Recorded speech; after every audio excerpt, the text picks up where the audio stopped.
person who had asked to say something was Josh's friend, Carolina.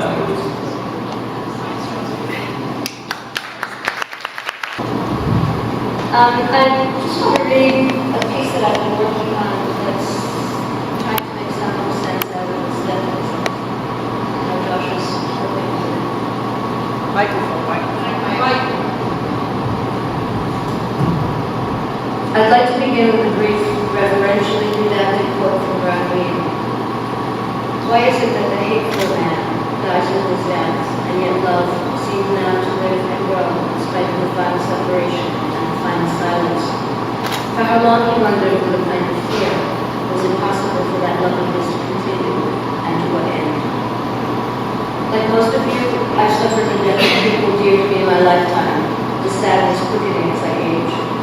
Both my parents are dead, and I recently lost an ages-old friend and former lover. A number of friends who meant much to me when I was young are dead now, and I lost a friend on 9/11. But the death of my friend Josh Wallman has touched me in ways that no one has. Beyond the grief, his passing has left me perplexed.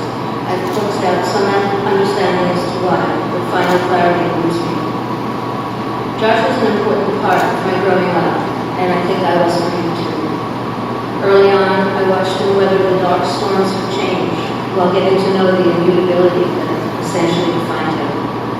So many years later, I saw him almost appear, delivered to the ultimate change of death, pancreatic cancer. His final heartbeat fluttered under the watch of two other women friends with shared histories as long as mine, while I sat in a cafe, one I hadn't been to in over 10 years. For which I later remembered sits below the first apartment in Manhattan where he lived after leaving home to go to college. It was when he was living here that I met him, and I can't help but think, though Josh would surely scoff at my implied paranormal, that I was meant to close our circle of time together this way. Sometimes in my grief, I think that New York for me will never be the same. We enjoyed so much of its magnificence together. I, more often than not, the beneficiary of his great generosity. For me, he personified the city, its ethos of sophistication, with night-prowling, cultural and culinary overkill, diversity. Although we took delight in trading accusations as to which of us was the quintessential New Yorker. It was one of the only arguments with him that I complained to have won. These days, I'm finding so much of New York brings him back to me. It makes me take pause and think of how he would love, maybe even invite me along, to attend Fall for Dance this October, or Omar Sosa at BAM, a museum visit, food shopping, a great meal. So many of the city's offerings that now I must experience with a kind of emptiness. As I write, on an evening in midsummer, the aroma of grilling fresh sardines rises languidly and conspiratorially through my window. How Josh loved grilled sardines. When he called me with word of the diagnosis, he didn't sound distressed and recited the refrain that often dismisses such tidings. They caught it early. How he reckoned with his catechism will always be a mystery to me, but it is conceivable that from the very first, he knew. He knew. But to keep us all from suffering, he kept the inconceivable from us. As the long months of chemotherapy turned on, he showed us that he'd become not unrealistic about the inevitable outcome of the struggle to live. But he'd grown not to accept his fate as a defeat. Instead, it became a mark of his realism, of a man who recognizes that he has lived well and grandly, humbly and humanistically. He left us his dignity at a high point and gracefully as an aside. For me, it eludes me how he accepted, dare I intimate embrace, the advancing endpoint of his exemplary life. It seemed to me that he had so many more curiosities to explore, so many more years to cherish with his greatest love, so many more people to know and touch him. By the time he became ill, Josh and I weren't as close as we once were. He didn't confide in me as before, and we rarely went out together. I was mystified as to why. When I pressed, he brushed me off. Now I think I understand. Although the chill began to come on a couple of years after the fact, I can't help but think that he was reacting against my moving from Soho, just 5 minutes away, to Queens, he tried to convince me was folly. His difficulty in accepting distance, especially if he could interpret it as abandonment, is the primary color of his tableau. Letting go of students and associates from the lab presented a dilemma for Josh. He truly wanted to see his progeny by profession succeed, yet he couldn't bear to see them go. By extension, he did everything he could to build a friendship out of the ashes of ended romances. He expressed bewilderment and rare offense over those unwilling to accept his outstretched hand. Josh wanted for nothing material, having inherited substantial holdings from his father. Few knew this. He was proactively humble and he was well-photed. He hated being called Dr. Wallman or Professor or even Joshua. How many times have I heard him cut off an awestruck student with, "Just call me Josh." On occasion, over the years, he called me the exasperation of his voice to tell me that the utility company was about to turn off his phone or electric and gas service would not pay for his bill. These were inevitably filed, so to speak, into steeples of unopened mail. Magazines, the New Yorker, the New York Review of Books, Nature, Science, promotional junk, plus flyers for takeout restaurants, receipts from Dina DeLuca, various cigars, postcards from his friends from all around the world, solicitations from the many progressive causes he supported. And then there were the bills in unmistakable envelopes, their logos crying out to the distracted to proceed. Mountains of mail, unpaid bills, no bill. He mentioned with a shrug of his shoulders that he was remiss in just looking around a bit. A man whose affairs were like a star spinning out to infinity, and yet he made sure on his very last days, when he burned solely, to create order and finality from chaos.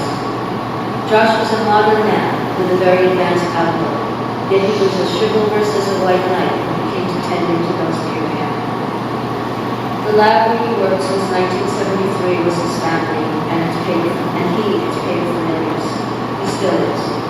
He's been a mentor to many who have achieved much, willing to offer his experience and advice to all who came to him on issues from classes to take and careers to pursue, to theories to be developed or discarded, and one could always seek his concerned counsel on how to heal or pursue one's love life. The lab is a macrocosm of the disorder that was his apartment until his last love, Valerie, appeared to compose just enough for her. We've been throwing out lifetimes of papers and equipment, but we know that once the lab starts to feel not like Josh anymore, once it seems too clean with too many things in their rightful place, we have to stop. He had a dizzying number of friends amassed through his professional life, his passions, his magnanimity. Yet it wasn't as if we were the moths to his flame, for each one had something quite unique and usually quirky about him or her that intrigued Josh and that he respected. And so, beyond the laboratory, there were painters and musicians, writers, translators, and dancers. But there were also custodial staff and home attendants, dry cleaners, handymen, and more. More than anyone I've known, and surely will ever know, Josh dug beneath the outer trappings and related to the core.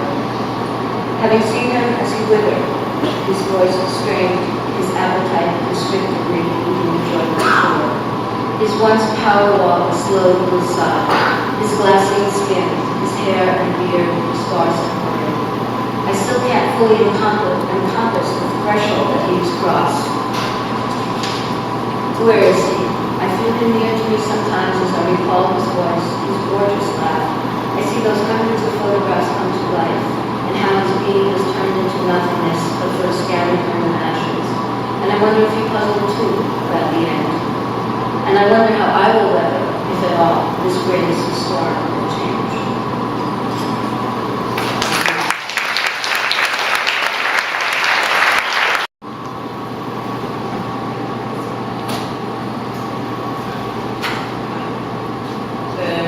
So you have to excuse me a little bit. I somehow had thought I could escape this and not share.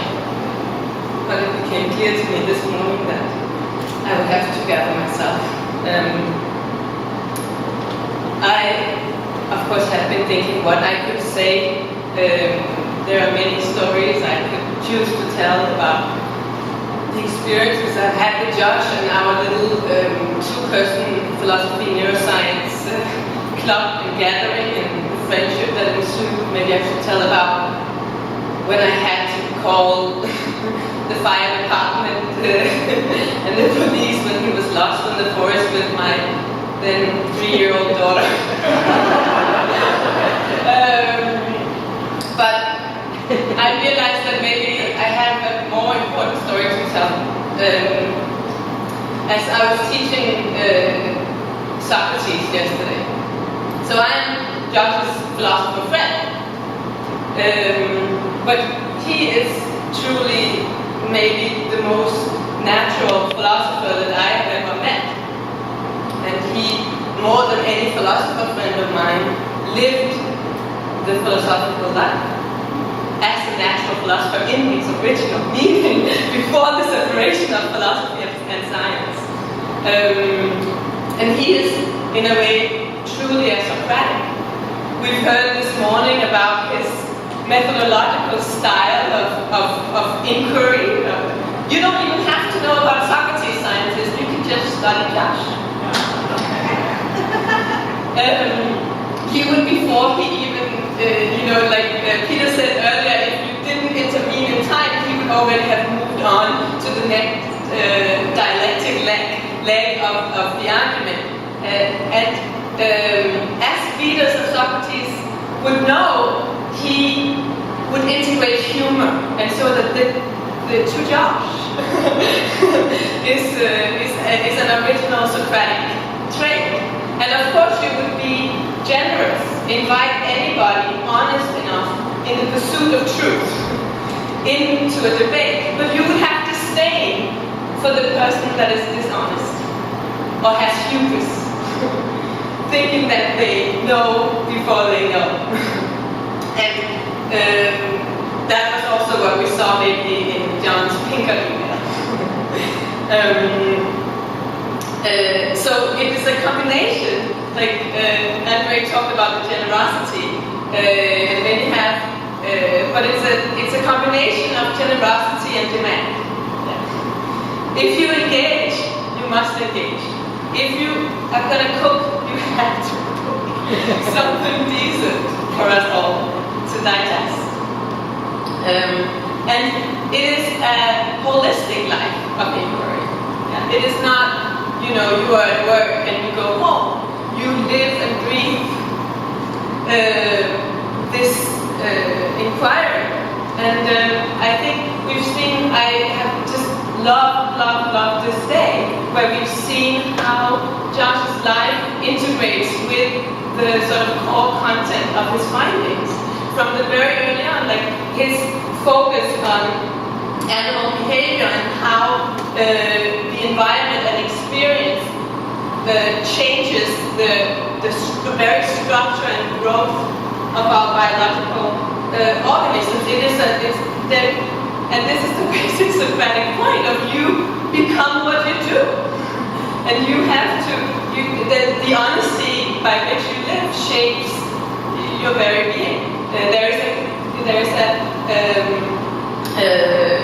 integrate and the whole finding of the homeostatic balance, looking at myopia in this sort of dynamic terms instead of as here is normal, here is disease. So I see also all the comments we've seen about the chaos of the world he thrived in, of New York City, of the Brewster Kitchen, of his lab, is his lack of fear of complexity, which I think is a very, very important trait for a true natural philosopher.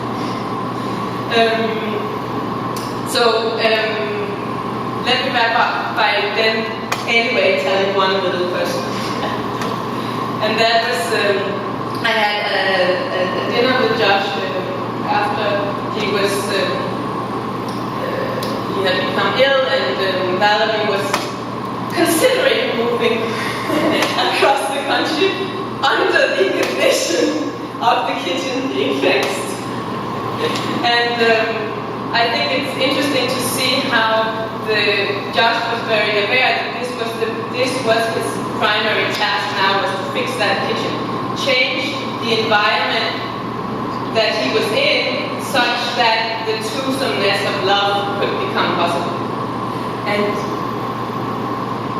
I think I saw another Josh and the natural philosopher at the end.